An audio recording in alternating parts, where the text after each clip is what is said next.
নমস্কার। একটু থেমে ভাবুন, আপনি যখন কোনো সুন্দর জিনিস দেখেন আপনার মন হঠাৎ শান্ত হয়ে যায় কেন?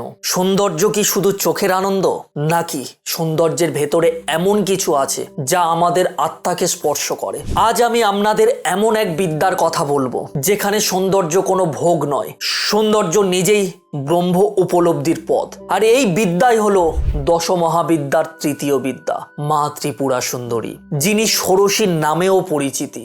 এই ভিডিওটি শেষ পর্যন্ত দেখলে আপনি বুঝবেন কেন তন্ত্র বলে যে সৌন্দর্যকে বোঝে সে সত্যর কাছাকাছি পৌঁছে যায়। নমস্কার, আমি পরমেশ্বর শাস্ত্রী। আজকের আমি আপনাদেরকে নিয়ে যাব এক রহস্যময় জগতে। তবে এই জগতে প্রবেশ করার আগে আপনি যদি আমার চ্যানেলে প্রথম হয়ে থাকেন তাহলে অবশ্যই করে চ্যানেলটিকে সাবস্ক্রাইব করবেন। মা ত্রিপুরা সুন্দরীর বিষয়ে আলোচনা করার আগে আমরা মায়ের গায়ত্রী মন্ত্র দিয়ে শুরু করব এই ভিডিওটি। মা ত্রিপুরা সুন্দরীর গায়ত্রী মন্ত্রটি হলো ওং ত্রিপুরা দৈবে বিদ্যন্নে ক্লিং কামেশ্বর্যে ধীময়ী তন্ন দেবী প্রচোদয়াৎ। আমরা সকলে কম বেশি জানি দশ মহাবিদ্যা মানে 10টি ভিন্ন শক্তির প্রকাশ। প্রথম বিদ্যা মা কালী, সময় ও ভয়ের শক্তি। দ্বিতীয় বিদ্যা মা তারা, যিনি কিনা উদ্ধার ও করুণার শক্তি। কিন্তু প্রশ্ন আসে একটি জায়গায়, এই কঠোর ভয়ঙ্কর শক্তিগুলোর মাঝে একজন সুন্দরী কেন? কারণ তন্ত্র বলে ভয় ভাঙার পর, শূন্যতা ভাঙার পর মানুষকে আবার পূর্ণ হতে হয়। আর মা ত্রিপুরা সুন্দরী হলেন সেই পূর্ণতার শক্তি। তিনি বলেন না যে সব ত্যাগ করো, তিনি বলেন সব কিছুর ভেতরে সত্যকে চিনে নাও। এবার আমি আপনাদেরকে জানাবো মা ত্রিপুরা সুন্দরীর গোপন অর্থ। ত্রিপুরা শব্দটা অনেকে ভুল বোঝে। ত্রিপুরা কোনো জায়গা নয়, ত্রিপুরা কোনো রাজ্য নয়। ত্রিপুরা মানে 3টি পুর, অর্থাৎ 3টি অস্তিত্বের স্তর। প্রথমত দেহ, দ্বিতীয় মন, তৃতীয় চেতনা। আমরা সাধারণত দেহ আর মনের মধ্যেই আটকে থাকি। আর মা ত্রিপুরা সুন্দরী হলেন সেই শক্তি যিনি আমাদের চেতনাকে দেহ ও মনের সঙ্গে একত্র করেন। তাই এই কারণে তাকে বলা হয় ত্রিলোক সুন্দরী, 3 জগতের সৌন্দর্যের অধিষ্ঠাত্রী দেবী। এবার আমরা জানবো মা ত্রিপুরা সুন্দরীকে ষোড়শী কেন বলা হয়। ষোড়শী মানে হলো 16 বছরের এক কন্যা, কিন্তু এটা কোনো শারীরিক বয়স নয়। শাস্ত্রে বলা হয় চন্দ্রকলার সংখ্যা 16, আবার পূর্ণ প্রকাশও 16টি কলায়। যেমন চন্দ্র যখন পূর্ণ হয় তখন তাকে আর বাড়ানো যায় না, তেমন মা ষোড়শী মানে পূর্ণতা, যেখানে কোনো অভাব নেই। তাই এই কারণে তাকে বলা হয় রাজেশ্বরী, ললিতা কামেশ্বরীর শক্তি। তিনি শিবের শক্তি, কিন্তু শিব থেকে আলাদা নয়। এবার আমরা আসব সবচেয়ে গুরুত্বপূর্ণ অংশে, শ্রীচক্র। দেবী ত্রিপুরা সুন্দরী বা মহাশক্তির প্রতীক।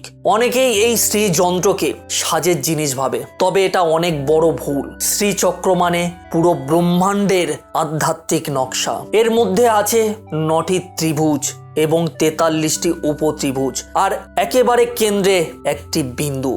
এই বিন্দুতে মা ত্রিপুরা সুন্দরীর অবস্থান। এই কারণে তন্ত্র বলে আপনি যত বাইরে থাকবেন আপনি তত বিচ্ছিন্ন থাকবেন, আপনি যত ভেতরে থাকবেন আপনি তত সত্যের কাছাকাছি যাবেন। সেই চক্রের সাধনা মানে বাহির জগৎ থেকে নিজের কেন্দ্রে ফিরে আসা। এবার আমরা জানবো শ্রীবিদ্যা কি।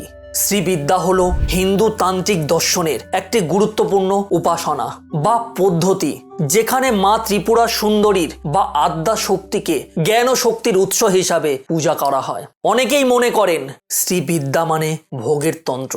আসলে শাস্ত্র বলছে এটা সম্পূর্ণ ভুল ধারণা। শ্রীবিদ্যা বলে ভোগকে দমন করো, ভোগের দাস হইও না। সংসার থেকে মুক্ত হওয়াই হলো এই শ্রীবিদ্যার দর্শন। আর এই বিদ্যায় নারী শক্তি পাপ নয়, সৌন্দর্য মোহনায় আনন্দ কোনো বাধা নয়। এই কারণে শ্রীবিদ্যাকে বলা হয় রাজবিদ্যা। রাজবিদ্যা মানে এটা কিন্তু কোনো রাজাদের জন্য নয়, এটা শুধুমাত্র পরিপূর্ণ মানুষদের জন্য। এবার আমি আপনাদেরকে জানাবো মা ত্রিপুরা সুন্দরীর হাতে কি থাকে এবং সেগুলোর অর্থ কি। মা ত্রিপুরা সুন্দরী সাধারণত চতুর্ভুজা বা 4 হাত রূপে বর্ণিত। তার হাতে সাধারণত থাকে 5 বা ডেরি। ভক্তকে নিজের দিকে টেনে নেওয়ার করুণা ও আকর্ষণের প্রতীক বোঝায়। আর এক হাতে থাকে অঙ্কুশ, এটার অর্থ হলো অহংকার ও অজ্ঞানকে নিয়ন্ত্রণ করার শক্তির প্রতীক। আর এক হাতে থাকে বাণ বা বাতির ইচ্ছা, শক্তি বা কাম শক্তির সূক্ষ্ম শক্তি। আর সর্বশেষে যেটা থাকে ধনুষ, মন ও চেতনার নিয়ন্ত্রণের শক্তি। মা ত্রিপুরা সুন্দরী বলেন, মনকে ভেঙো না, মনকে শুদ্ধ করো, ইচ্ছাকে মেরো না, ইচ্ছাকে সঠিক পথে চালাও। এই মা ত্রিপুরা সুন্দরীর রহস্য থেকে আমরা বিশেষ গভীর শিক্ষা নিতে পারি। মা ত্রিপুরা সুন্দরী আমাদের শেখান, নিজেকে ঘৃণা করো না, শরীরকে পাপ ভেবো না, আনন্দকে অপরাধ বানিও না। কারণ যে নিজেকে অস্বীকার করে সে ব্রহ্মাকেও অস্বীকার করে। কারণ এই বিদ্যা বলে তুমি ভাঙা নও, তুমি অপূর্ণ নও, তুমি নিজেই সৌন্দর্যের অংশ।